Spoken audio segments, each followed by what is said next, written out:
Nous sommes dans le site eschatologie.free.fr et je voudrais aborder une deuxième objection qui se pose par rapport à ce passage, cette hypothèse que le pape Benoît XVI, dans son encyclique Spe Salvi numéro 47, présente à l'Église, à savoir l'hypothèse de la venue du Christ qui viendrait présenter l'Évangile à chaque homme à l'heure de la mort. Je dirais avant le jugement dernier, dans le passage qu'est la mort elle-même. L'objection qui est fournie, c'est de dire ceci. Si le Christ vient prêcher à tout homme sans exception dans le passage de la mort, à quoi bon évangéliser les nations alors que c'est un commandement du Christ? Pourquoi se fatiguer? Il n'y a plus de danger. Et tout le monde se verra proposer le salut. Donc on pourrait dire que cette hypothèse, elle stérilise la mission apostolique de l'Église.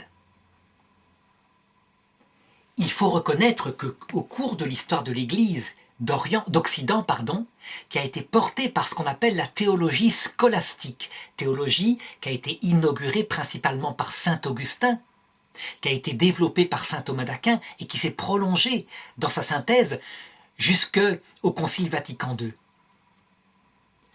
Dans cette théologie, il y avait deux motifs qui poussaient les missionnaires à partir annoncer l'Évangile. Le premier motif, c'était la peur pour le salut des païens. En effet, un dogme du pape Benoît XII, qui était connu avant, affirmait que tout homme, sans exception, qui arrive à la mort sans la vie de la grâce, aussitôt est conduit en enfer. Et dans la scolastique, ce dogme du pape Benoît XII était interprété de la façon suivante, à savoir, quel que soit le motif de l'absence de la grâce, l'homme est séparé de Dieu pour toujours. Donc ça peut concerner des enfants qui meurent sans baptême, et pour cela, saint Augustin posait une sorte de damnation éternelle, mais sans souffrance, parce que leur péché n'était pas personnel. C'était le choix d'Adam et Ève qui les avait séparés de Dieu.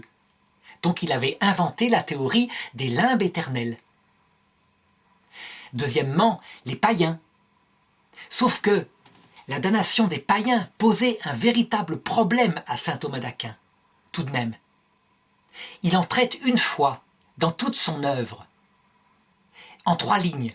C'est dans le De Veritate, où il dit, en imaginant un homme païen qui véritablement est de bonne volonté, qui agit bien, et qui ne connaît pas le Christ sans faute de sa part, parce que personne ne l'a évangélisé, eh bien nous devons tenir que Dieu, avant sa mort, lui enverrait un prédicateur de la foi.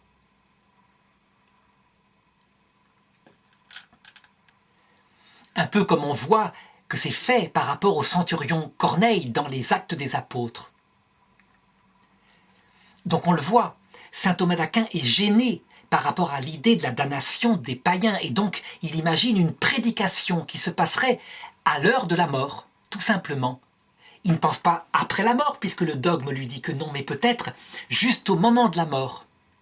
En tout cas, comme il ne le dit qu'une seule fois et en 3 lignes, on ne peut pas dire que ça a constitué une pensée dominante chez saint Thomas d'Aquin.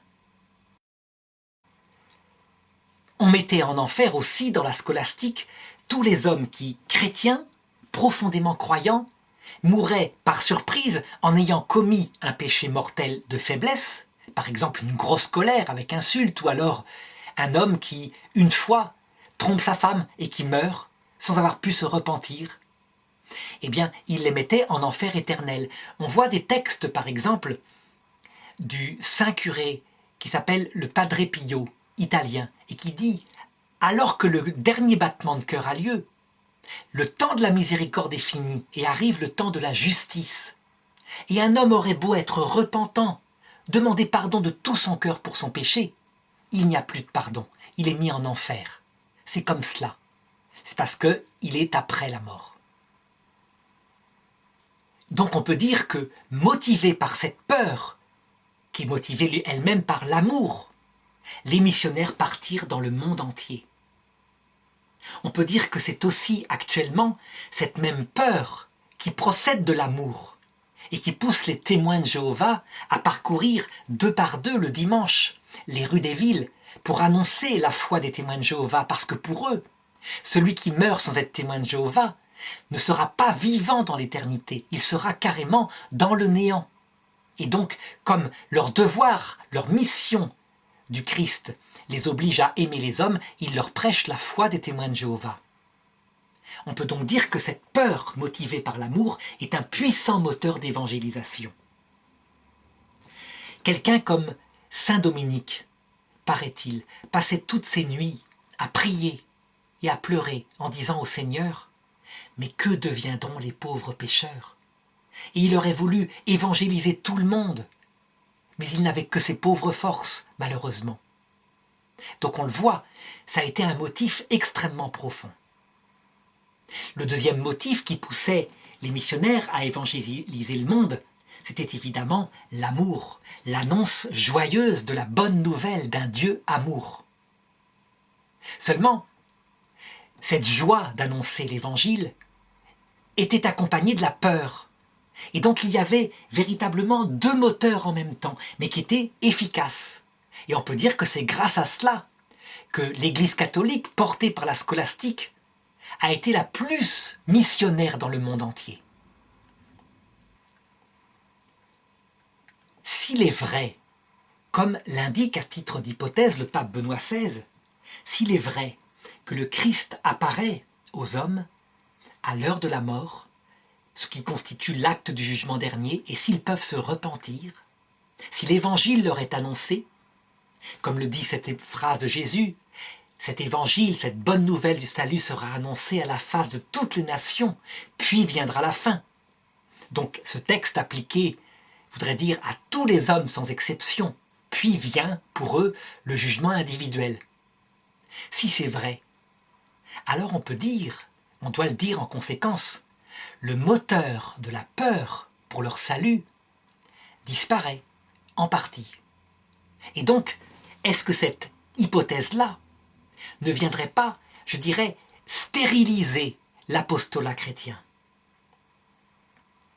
Eh bien, je répondrai à cela qu'en réalité, elle vient le mûrir. Mais que, au lieu d'annoncer l'évangile avec cette peur panique pour le salut, elle oblige les missionnaires chrétiens à annoncer l'évangile comme véritablement la bonne nouvelle, donc avec des visages de sauvés, d'hommes qui viennent chanter au monde entier la miséricorde d'un Dieu qui est bon. Le problème, effectivement, c'est que très peu d'hommes fonctionnent portés par cet amour de sauver. Les hommes, étant charnels, ont besoin aussi de la peur de l'enfer. Et donc, effectivement, la perte d'un des deux moteurs de l'évangélisation peut diminuer le nombre d'apôtres.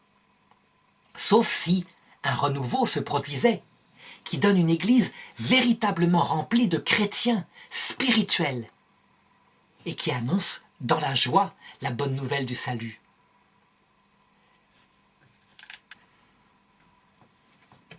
Ce qui est certain, c'est que si cette hypothèse de la venue du Christ à l'heure de la mort s'impose un jour comme la foi catholique, si un jour un pape, ou le pape Benoît XVI, la décrète comme une vérité dogmatique, alors il y aura véritablement toujours la nécessité d'annoncer la bonne nouvelle.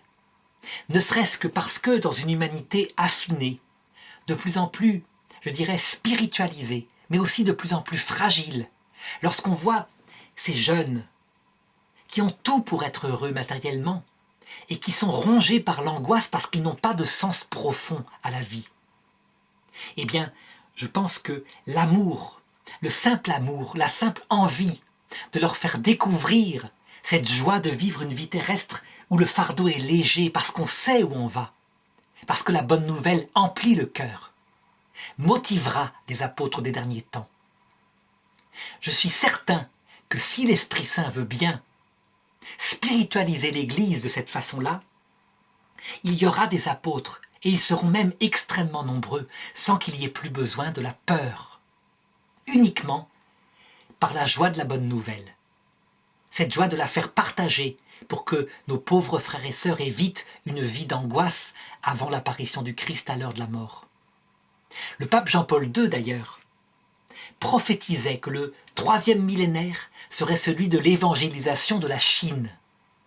Ce qui veut dire qu'il n'a jamais cru à la fin de l'apostolat catholique, même si, depuis Vatican II, on constate que l'apostolat, l'envie d'annoncer l'évangile, du moins de la part de l'Europe occidentale, s'est tari dans l'Église catholique. Mais il ne s'est pas tari dans les autres pays.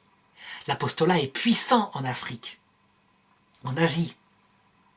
Et l'Église catholique a eu, au XXe siècle, la plus grande croissance qu'on puisse imaginer, au point que les chrétiens dans le monde sont à peu près un tiers de l'humanité. Marthe Robin, la petite stigmatisée qui habitait à Châteauneuf de Galore, avait annoncé pour bientôt un printemps dans l'Église, à savoir les fruits qui sortiraient enfin de Vatican II, et que je dirais ne dépendent que de l'Esprit Saint. L'Esprit Saint, c'est une constante que les gens oublient beaucoup. Pourtant, ils voient bien les textes de l'Évangile, où les apôtres pêchent toute la nuit. Ils pêchent, ils prennent des poissons et aucun poisson n'est pris. Ils reviennent tout penauds le matin. Et un homme au bord du lac leur dit « Jetez votre filet à droite de la barque ». Ils jettent leur filet et le filet revient plein de centaines de poissons au point que la barque manque de renverser. Eh bien, c'est exactement cela, le printemps qu'annonce Marthe Robin. Ça veut dire que si l'Esprit Saint décide que l'Église d'Occident a assez connu, je dirais, l'épreuve de la pauvreté pour acquérir une âme plus modeste, s'il lui redonne vie en faisant pleuvoir sur elle de nouveau la grâce, eh bien, il y aura tellement de retours à la foi qu'on ne sera pas assez d'apôtres en Occident pour les enseigner, pour les diriger vers la façon de prier comme il faut. C'est l'Esprit Saint seul qui donne croissance à telle Église quand elle est modeste, qu'elle se comporte bien, puis qui retire la croissance à cette Église lorsqu'elle se prend trop pour le centre du monde. C'est lui qui donne vie et qui retire vie. Et donc, je pense que maintenant, avec tous les fruits du Concile Vatican II, les fruits du pape Benoît XVI qui stabilisent la théologie dans cette nouvelle synthèse fondée sur le dogme nouveau de Vatican II, Gaudium et Spes 22.5, nous devons tenir que Dieu proposera son salut à tout homme par un moyen connu de lui. Eh bien, je pense qu'il dépend maintenant de l'Esprit Saint de produire ses fruits, à en stupéfier les hommes. Et alors, il faudra annoncer l'Évangile uniquement parce que c'est une bonne nouvelle et sans la peur de jadis.